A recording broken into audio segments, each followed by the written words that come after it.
I've gone before my colleagues and in a very difficult speech asked for their forgiveness. Did you write that speech, or did you just get up there and... I had written some notes on just a pad like you have there in front of you. I hadn't typed anything up. The night before, I thought I was going to do this. I had just taken a notepad like that and written an outline, written some notes. These are highlights I'd like to hit, things I'd like to touch. I put it in my pocket. I still got it in my desk drawer. And I went to the speaker that morning and I said, I'd like to be recognized in the well under personal orders. And he didn't even ask me why, he knew. And I said to him beforehand, I said, I don't know if I've got the guts to do this, Mr. Speaker. I may wave you off at the last minute, but that morning I was able to go up before my colleagues and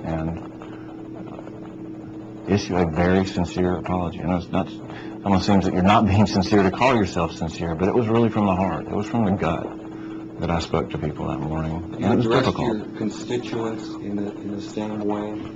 That's the more difficult thing about it. There's no good way to get all your constituents in the same place. So there are little opportunities, small opportunities for me to meet with groups of constituents. Mostly it's individually. When I see someone at the hardware store or the grocery store or wherever, we sit and we talk about it for a few minutes. You apologize? Absolutely. You know, I let them down. And that's the thing that I tried to make clear in my statements is, to the House is, I can't separate me from my behavior. Sick as an alcoholic or not. That's me that does those things. And I apologize for doing those things. It embarrassed me. It embarrassed my constituents. I let them down. It distracted us from the ordinary business of state government because everybody was talking about a YouTube video instead of the substance of a bill. Yeah, I apologize. I am sorry. I am very sorry for what I've done. I'm sorry to my constituents. I'm sorry to my family. Finally, I've been able to really say I'm sorry to myself. And I've been my toughest critic for a long, long time. People think that some of the bloggers are tough on me. They ought to hear what rattles around in my head some days. Because it's not very pretty. Some of the best questions are asked by the guys who were right behind me taking pictures. Did you have anything, Bo? No. Or anything else you'd like to add, Rob? No, not today, but I'll just make clear, I'm willing to talk about this some more.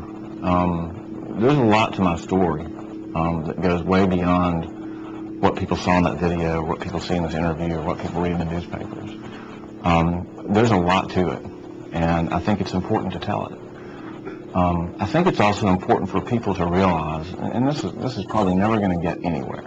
It'll never be put on the news. People will never look at it on a blog.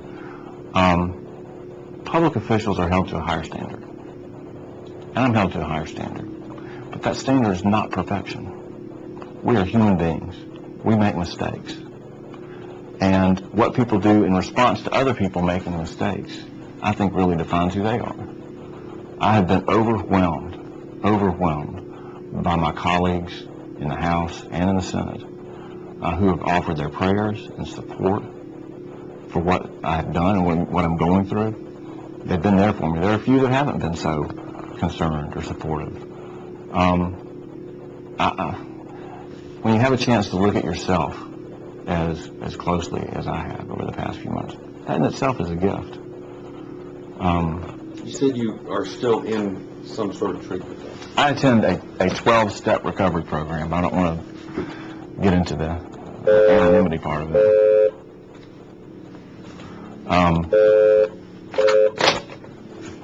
But yeah, it's supposed to be 2:30. That's when the White House... Hang on. Sorry, me. But yeah, we're human beings. We make mistakes. We may be held to a higher standard. That standard should not be perfection. If people hold politicians to the standard of perfection, they're going to be sorely disappointed. Going through treatment, you said, is tough in a public setting. Mm-hmm. Obviously, most people have, their privacy Right. protected. Does that help in any way? No. No, absolutely not. When you're sitting in treatment and a treatment setting and people are running to you with the newspaper to show you an article about yourself, or when you have a group of people stand around and want to tell you about what they saw on television the night before or that morning, no, it doesn't help. I knew why I was there. I didn't need to have it perpetually brought up again. So yeah, I can't think of any way that helps. I'm good.